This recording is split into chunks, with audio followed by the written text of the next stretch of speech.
So hi guys, it's me Dr. Thabsheer from DOPA. So ഞാൻ നിങ്ങളുടെ physics ഫാക്കൽറ്റിയാണ്. അപ്പം എല്ലാവരും NEET 2022 ഒക്കെ കഴിഞ്ഞിട്ട് ഉഷാറായിട്ടിരിക്കുമായിരിക്കും അല്ലേ? അപ്പോൾ ചിലർക്ക് എക്സാം ഭയങ്കര എളുപ്പമായിരിക്കും. മൊത്തത്തിൽ ഇപ്രാവശ്യം കേൾക്കുന്നത് മൊത്തത്തിൽ എക്സാം എളുപ്പമാണ്, നമ്മുടെ കൂടുതൽ പിള്ളേർ നല്ല റിവ്യൂസാണ് തരുന്നത്. പക്ഷെ ചിലർക്ക് എന്നാലും കുറച്ച് ടഫായിട്ട് കഴിഞ്ഞിട്ടുണ്ടാവും അല്ലേ? പക്ഷേ കോമൺ ആയിട്ട് എല്ലാവരും ഒരേ സ്വരത്തിൽ ഇപ്രാവശ്യം പറഞ്ഞൊരു കാര്യമുണ്ട്. എന്താ സാറേ, ഫിസിക്സ് ഞങ്ങൾക്ക് ഭയങ്കര എളുപ്പമായിരുന്നു, ഫിസിക്സ് ഞങ്ങൾക്കൊരു പ്രശ്നമായിട്ടേ തോന്നിയില്ല.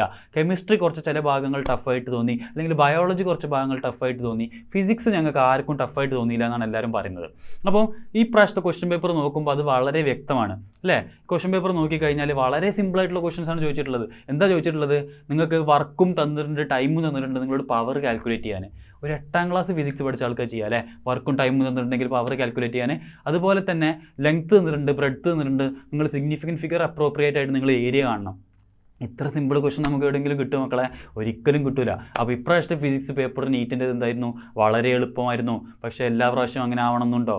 എല്ലാ പ്രാവശ്യവും അങ്ങനെ ആവണമെന്നില്ല. നമ്മൾ തൊട്ട് മുമ്പത്തെ വർഷത്തെ പേപ്പർ എടുത്ത് നോക്കിക്കഴിഞ്ഞാൽ നമുക്ക് മനസ്സിലാവും. അതിനകത്ത് ഫിസിക്സ് എന്തായിരുന്നു? ഫിസിക്സ് അത്യാവശ്യം നല്ല ലെവലിൽ ക്വസ്റ്റ്യൻ ചോദിച്ചിട്ടുണ്ടായിരുന്നു, ഒരു എഞ്ചിനീയറിംഗ് ലെവലിൽ ക്വസ്റ്റ്യൻ ചോദിച്ചിട്ടുണ്ടായിരുന്നു. അപ്പോൾ നമുക്ക് ഫിസിക്സിനെ പറ്റി നമുക്ക് എന്താ ഫൈനലി നമുക്കൊരു കൺക്ലൂഷനിൽ എത്താൻ പറ്റുക? ഫിസിക്സ് വേണമെങ്കിൽ വളരെ സിമ്പിളായിട്ട് ചോദിക്കാൻ പറ്റാവുന്ന ക്വസ്റ്റ്യൻ ആണ്.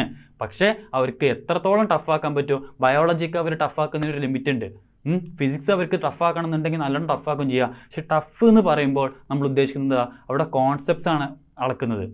അപ്പം ഈ വർഷത്തെ പോലത്തെ ഭയങ്കര എളുപ്പം പേപ്പർ ആവട്ടെ, അല്ലെങ്കിൽ ഇതിന് മുന്നത്തെ വർഷത്തെ പോലത്തെ ഒരു മോഡറേറ്റ് ടു ടഫ് പേപ്പർ ആവട്ടെ, എല്ലാ സ്ഥലത്തും നമുക്ക് ഒരേ കോമൺ ടൂൾ നമുക്ക് അപ്ലൈ ചെയ്യണമെന്നുണ്ടെങ്കിൽ അതെന്താണ്? അത് നമ്മുടെ കോൺസെപ്റ്റ്സ് ആണ്. അപ്പോൾ നമ്മൾ ഫിസിക്സ് പഠിക്കുമ്പോൾ എന്താ മക്കളെ ബിൽഡ് ചെയ്യേണ്ടത്? ഈ വർഷം ഇപ്പം നിങ്ങൾ എല്ലാവരും പഠിക്കാൻ തുടങ്ങാൻ നിൽക്കുകയാണ്. അപ്പോൾ നിങ്ങൾക്ക് എല്ലാവർക്കും ഫിസിക്സിനെ എങ്ങനെ അപ്രോച്ച് ചെയ്യണം എന്നുള്ളൊരു ടെൻഷൻ ഉണ്ടാവും മനസ്സിൽ. നിങ്ങൾ ഒറ്റ കാര്യം മാത്രം ശ്രദ്ധിച്ചാൽ മതി. ഫിസിക്സ് A to Z നിങ്ങൾ എന്ത് പഠിക്കുക? കോൺസെപ്ച്വലായിട്ട് പഠിക്കുക. ഒരു സാധനം എന്ത് ചെയ്യരുത്? ബൈഹാർട്ട് ചെയ്യരുത്. കാരണം എന്താ? നമ്മൾ ബേസിക് ലെവലിൽ പഠിച്ചു കഴിഞ്ഞാൽ, ഇപ്പോൾ നമ്മൾ ഏറ്റവും ബേസിക് ലെവലിൽ ഓരോ സാധനത്തിൻ്റെയും ബേസ് നമുക്ക് പെർഫെക്റ്റ് ആയിട്ട് അറിയുമെങ്കിൽ നമുക്ക് ഏത് സിമ്പിൾ ക്വസ്റ്റ്യനും ചെയ്യാം, ഏത് ടഫ് ക്വസ്റ്റ്യൻ ചെയ്യാം. അപ്പോൾ അടുത്ത വർഷത്തെ പേപ്പർ സിമ്പിൾ ആയിക്കോട്ടെ ടഫ് ആയിക്കോട്ടെ അതൊന്നും എന്നെ ബാധിക്കാൻ പോകുന്നില്ല. ഞാൻ എന്ത് ചെയ്ത് കഴിഞ്ഞാൽ, ഞാനെല്ലാം കോൺസെപ്ച്വലായിട്ട് പഠിച്ചു കഴിഞ്ഞാൽ. അപ്പം ഒറ്റ tip, single tip for the day about the physics is study conceptually. Okay, നിങ്ങൾ എന്ത് പഠിക്കുന്നോ അത് മനസ്സിലാക്കി പഠിക്കുക. ബാക്കി വിജയം നിങ്ങളുടെ ബാക്കിൽ താനെ വരും. പിന്നെ നമ്മളില്ലടാ, ഡോപ്പക്കാരില്ലേ നിങ്ങളെ കൂടെ. അപ്പോൾ നിങ്ങൾക്ക് എന്തായാലും നിങ്ങളുടെ ലെവലിലോട്ട് എത്താം, നിങ്ങൾ ആഗ്രഹിക്കുന്ന സീറ്റ് വാങ്ങാം. ഒറ്റ കാര്യമേ ഉള്ളൂ, ഫിസിക്സ് എന്തായിട്ട് പഠിക്കുക?